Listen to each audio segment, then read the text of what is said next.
1 sempat menyampaikan bahwa sebagai Gubernur Jawa Barat akan memindahkan pusat pemerintahan dari Gedung Sate di Bandung ke Tegal Luar, tapi tidak jadi.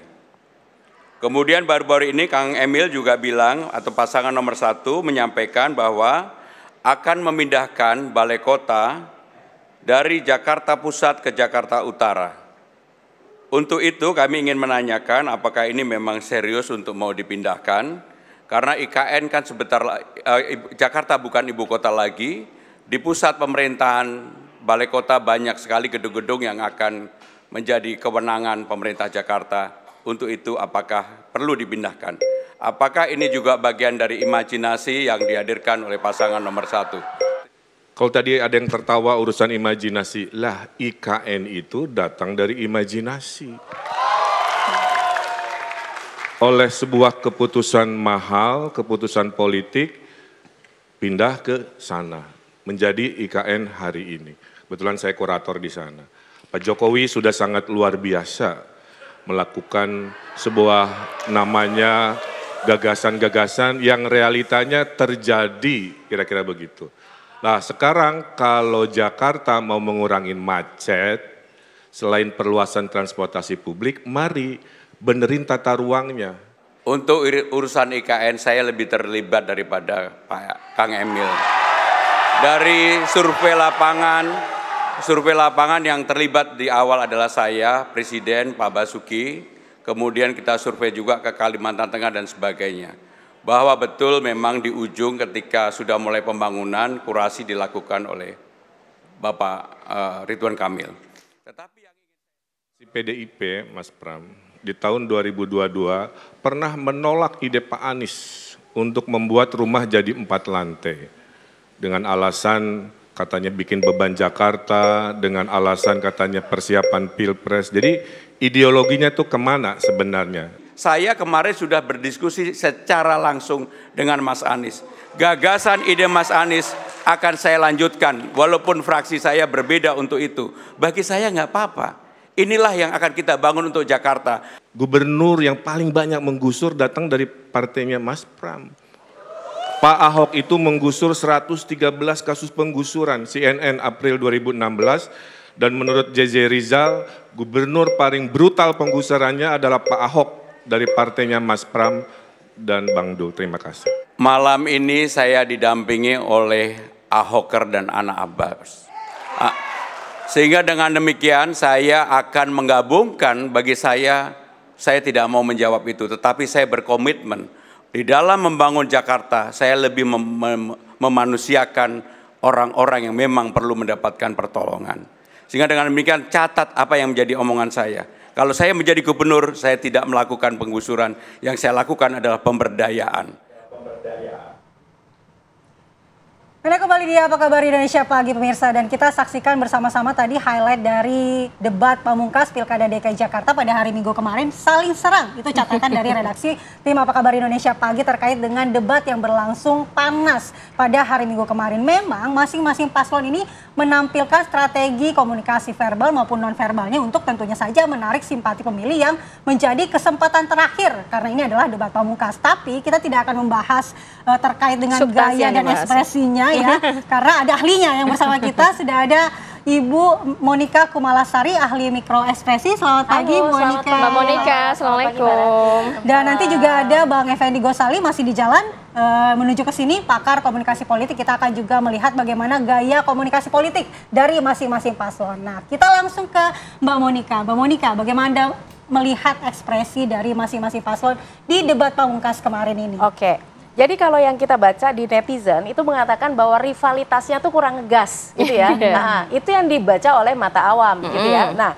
oke, apa yang saya lakukan ini adalah dari setiap statement mereka ini kemudian direkam ya, direkam untuk melihat frame demi frame bagaimana ekspresinya. Oke. Nah, yang saya bahas pertama ini adalah kita lihat dulu di visi misinya di masing-masing. Bagaimana ekspresi yang keluar ya, ini akan kita bandingkan dengan pada saat closing statement, karena ini dua hal yang memang sudah dipersiapkan kan, sudah ada skripnya, gitu ya. Pasti sudah disiapkan matang-matang ya. Yang di tengah-tengah yang akan kita lihat adalah sundulan-sundulannya, gitu ya, gas-gasnya. Oke, jadi saya juga udah siapkan itu ada hasil analisanya. Ya, jadi, ini saat visi misi ya. Yang ketiga, yang debat turun ketiga lagi ke bawah. Oh, jadi ini Mbak Monica menghadirkan dari debat pertama, kedua, dan ketiga. Dan ini yang ketiga. pertama.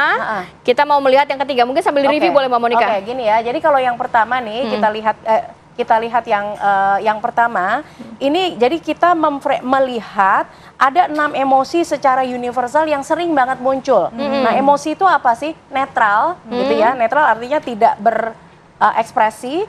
Surprise, kemudian sad, ya sedih, kemudian happy, kemudian fear, takut, disgust tuh jijik, ya, dan kemudian anger atau angry, gitu ya. Di debat pertama, ini Ridwan Kamil dominasinya adalah justru di disgust. Discuss ya, yang hijau ya? Yang hijau, begitu ya. Terus kemudian Dharma ini juga di hijau, gitu ya. Jadi dengan disgust juga, kita nggak tahu lah perasaan kebatinan mereka apa dengan kontestase ini. Dan Mas Pram ini adalah banyak anger, gitu. Yang ini orange ini, bukan merah, ya merah ya yang di bawah ya. Oke. Jadi ya tapi wajar aja gitu. Mungkin emosinya adalah karena melihat ketika kita melihat sesuatu yang tidak beres, otomatis emosi yang muncul adalah marah terhadap hal tersebut. Dan ini wajar sekali karena justru malah tanpa emosi manusia itu tidak berwarna, begitu ya. Ini karena mungkin di debat pertama ya Mbak, mungkin ini debat pertama belum bisa men-set emosi diri sendiri gitu ya. Justru lebih natural gitu yang keluar atau ya gimana? mungkin jadi karena melihat bahwa karena hasil dari mungkin belanja masalah, terus kemudian melihat tahu apa yang mau dilakukan, sehingga emosi marah itu muncul, gitu ya. Marah itu penting loh untuk memotivasi seseorang melakukan sesuatu, gitu ya. Jadi ini sesuatu yang sangat natural. Itu di debat pertama. Kalau itu untuk di debat pertama. Ketiga gitu sih sebenarnya kita pengennya ya. Oke. Sekarang Debat kita ketiga. masuk ke debat ketiga, ya, debat ketiga. Nah, masih distribusi emosinya yang kita teliti itu masih sama seperti itu, ya. Tetapi di Ridwan Kamil nih sekarang ya, wah, ini merah ya dua-duanya nih.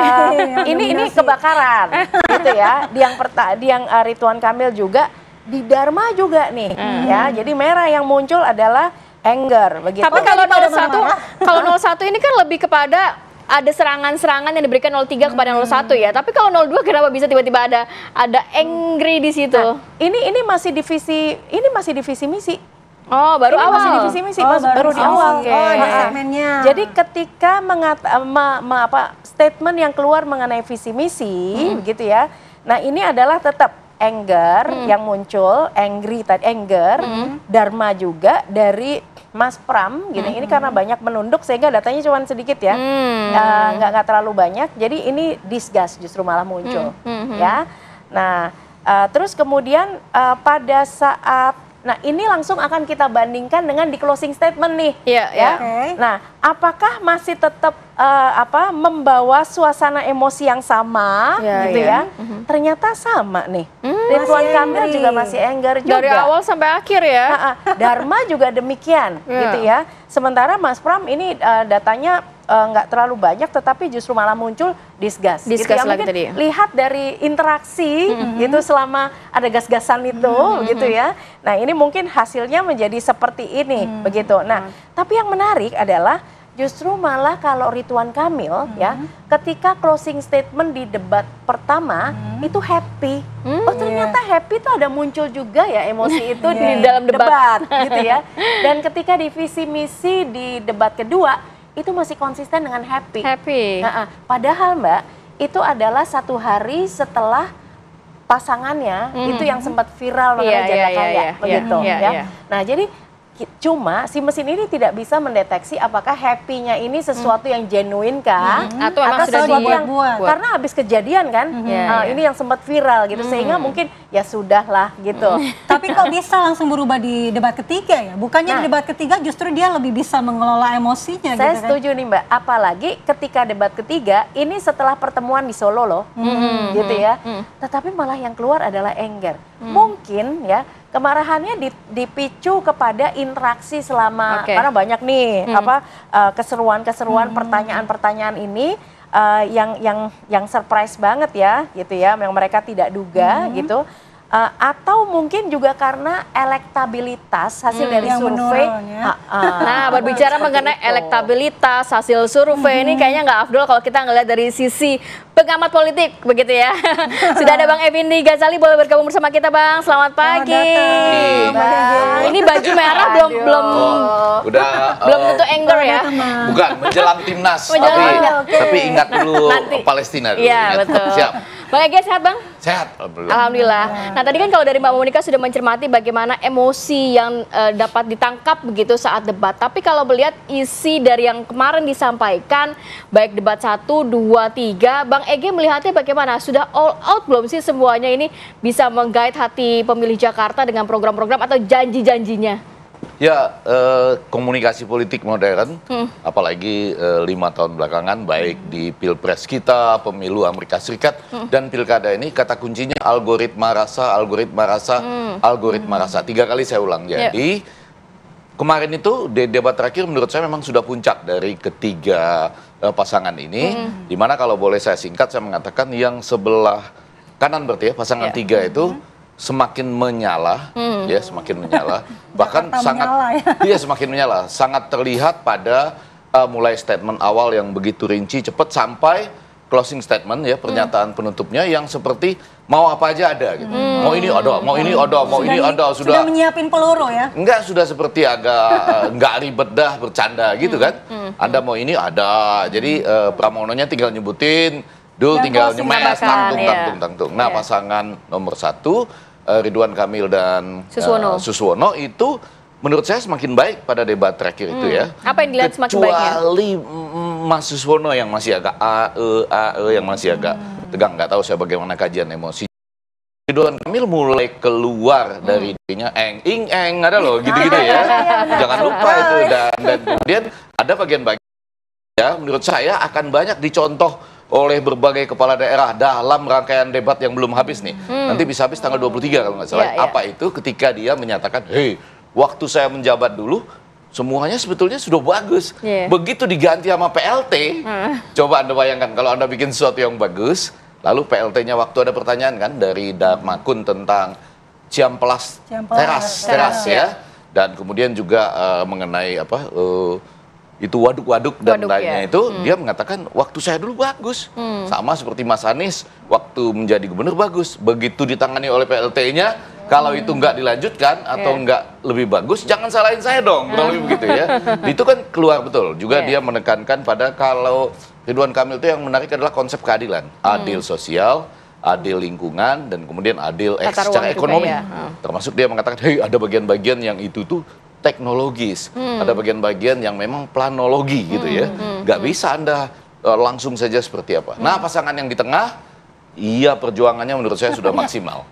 Jangan diketawakan. Tapi Ini sebagai independen Ya. adalah perjuangannya sudah maksimal. Segala macam cara dilakukan semacam bagus loh, beton berpori, pipi monyet misalnya ya. Kalau pipi monyet, Saya jadi belajar tuh bahwa makan disimpan di ini ya.